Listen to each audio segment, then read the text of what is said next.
Salut à tous. Alors, une nouvelle vidéo pour vous montrer un trade que je viens d'ouvrir sur Apple. J'ai acheté des puts pour vendre l'action Apple à travers les puts. Je shorte jamais, je fais jamais du short selling sur l'action en question parce que c'est beaucoup trop d'argent et puis beaucoup plus risqué que d'acheter des options. Donc, les options, c'est la meilleure chose qui ait pu être inventée sur les marchés financiers, enfin une des meilleures choses qui a pu être inventée. Donc c'est quelque chose que je trade très souvent. Voilà. Alors, je vous montre mon trade que j'ai ouvert sur Apple. Alors, on peut voir Apple qui... Alors, il y a beaucoup de trucs ouverts, enfin il y a beaucoup de zones parce que j'ai après il y a eu beaucoup de trades. Mais donc un trade, j'ai fait un contrat option parce qu'ils sont assez chers, ils sont à 650 $. Donc j'ai acheté un put à 650 $. Et c'est déjà bien en positif. Je l'ai ouvert cet après-midi. Mais bon, tranquille, jamais être trop sûr de soi parce qu'en trading, ça peut vite mal tourner si on commence à avoir un ego qui s'en mêle. Toujours être discipliné et pas faire le malin. Mais on va dire là, ça tourne bien assez rapidement. J'espère que ça va continuer comme ça. Alors, j'ai enlevé deux, trois trucs parce que ça sert à rien. Cette zone, elle est importante. Je la laisse. Celle-là, on s'en fiche. Ça. Bref, voilà, c'est pour un peu éclaircir ça. On peut voir que Apple, ça n'a pas arrêté de monter. Ça n'a pas arrêté de monter. Donc, plus ça va vers le haut, plus ça monte vite. Plus il y a de vendeurs comparé au nombre d'acheteurs, parce qu'il faut beaucoup d'acheteurs pour faire monter une action comme ça, et surtout des acheteurs comme tout le monde, comme vous et moi, parce que les institutions sont en général sur de l'autre côté du trade que les investisseurs retail, les investisseurs bon, comme vous et moi, vous comprenez. Et plus ça monte, et moins il y a d'acheteurs, parce que bah, tout le monde a acheté, il ne reste que des vendeurs, et puis là on peut voir que bah, ça fait des spikes vers le bas, ça tombe, ça remonte, et puis dès que ça remonte, voilà, il y a plus trop de vendeurs, plus d'acheteurs, hop, c'est le contraire.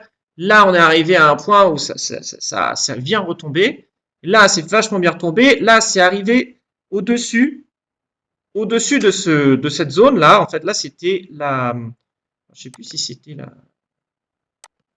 les earnings reports ou truc, ouais c'était ça. Ici il y a eu ce jump vers le haut et poum c'est parti vers le bas à bloc super rapidement. Ça montre un énorme déséquilibre d'acheteurs à vendeurs, beaucoup plus de vendeurs. Et d'ailleurs on peut regarder même sur l'overnight jusqu'à où c'est allé.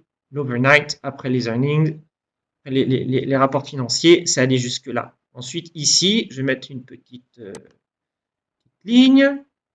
On peut voir que ici, quand il y a eu les rapports financiers là du 30 janvier 2025 sur Apple, l'action a chuté vers le haut et ensuite, pam, elle est retombée direct.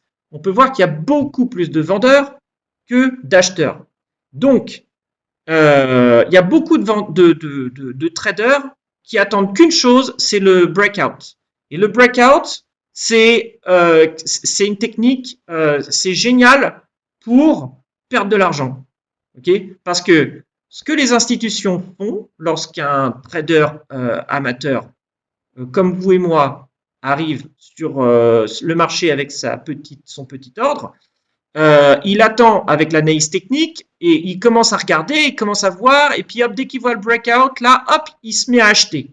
Okay, le but du breakout, c'est dès que ça casse et que ça commence à monter, hop, on achète avec un ordre stop pour que l'action continue et s'envole vers le haut. Sauf que la plupart du temps, surtout quand c'est dans des niveaux comme ici où il y a eu des chutes et puis ça arrivait tout en haut, tout en haut. Vous voyez, Apple, ça n'a pas arrêté de monter, monter, monter, monter.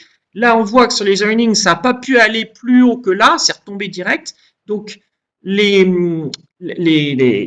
gens les traders amateurs se disent, bon, dès qu'il y a un breakout de ce truc-là, j'achète.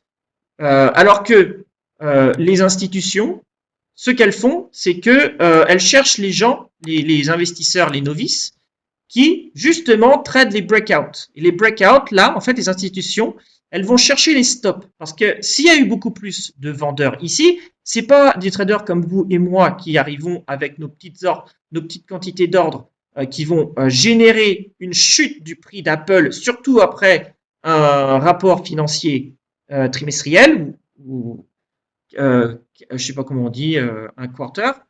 C'est pas nous qui arrivons et puis qui générons cette chute dans Apple. Et donc, ce qu'elles font, ça c'est les institutions qui arrivent et qui vendent ici. Ils sont très vendeurs. Et ce qu'elles font, c'est qu'elles attendent les novices et puis elles cherchent les stops. Elles vont vouloir vendre aux traders qui achètent les breakouts.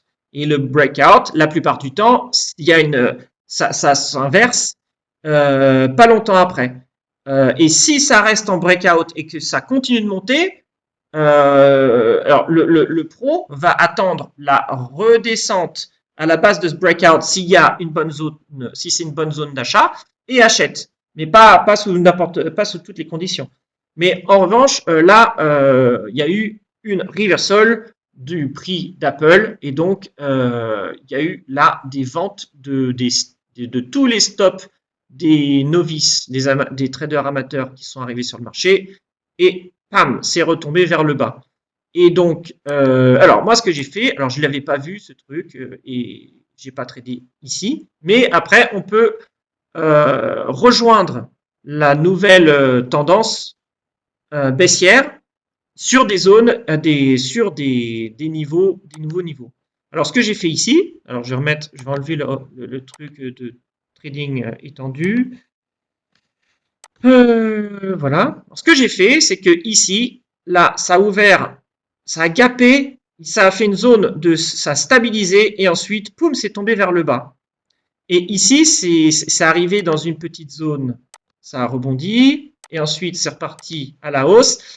Et alors, toute cette zone ici, c'est les niveaux qui m'intéressaient pour vendre. Alors, ce qui s'est passé, c'est que ici, à ce niveau-là, le prix d'Apple est tombé.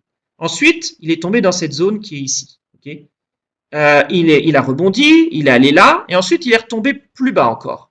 Et ça m'a vachement intéressé, parce que je me suis dit, ça arrivait dans ce niveau, c'est allé encore plus bas. Et j'ai vu qu'aujourd'hui, Apple était en train de remonter dans ce niveau plus haut. Ça, c'était hier, c'est arrivé là.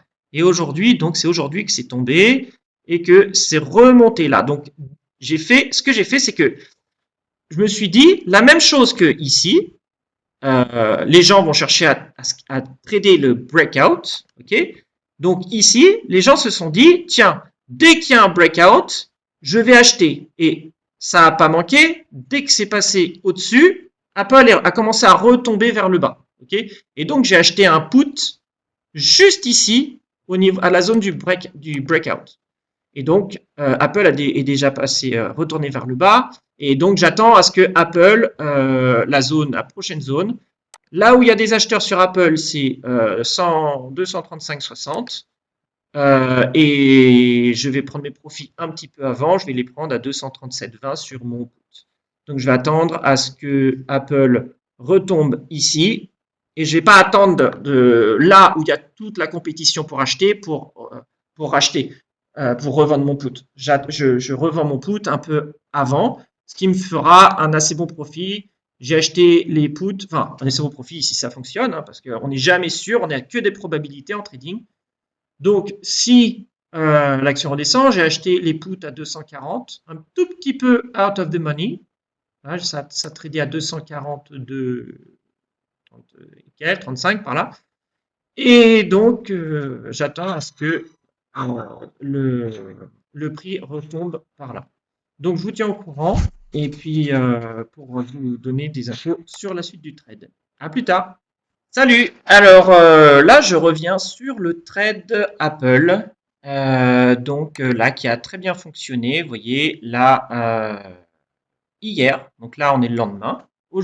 Hier, j'ai shorté, donc acheté des puts sur Apple.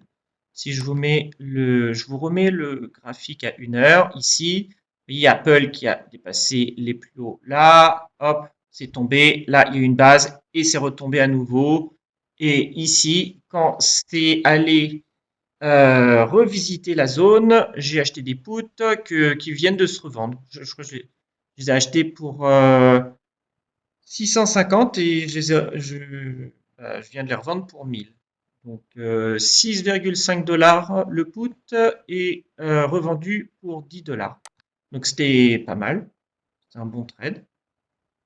Si je fais alors une...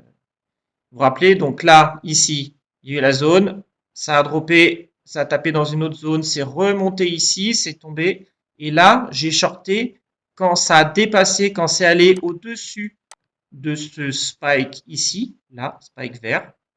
Dès que c'est pas, je vais vous mettre un petit rond, comme ça vous verrez ce que je veux dire. Là, ce petit spike vert ici, dès que...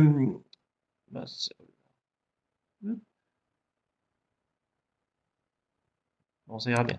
Dès que ça a dépassé ici ce spike vert, j'ai acheté des puts et c'est tombé, tombé, tombé. Et puis on avait parlé de la prochaine zone qui était ici, mais qui avait été revisitée. Donc c'était pas une très bonne zone, c'était juste en tant que zone de profit, prise de profit, c'était très bien. Donc ça a droppé sec hier et aujourd'hui à l'ouverture, bam. Donc voilà, le site sur Apple qui a très bien réussi. Voilà.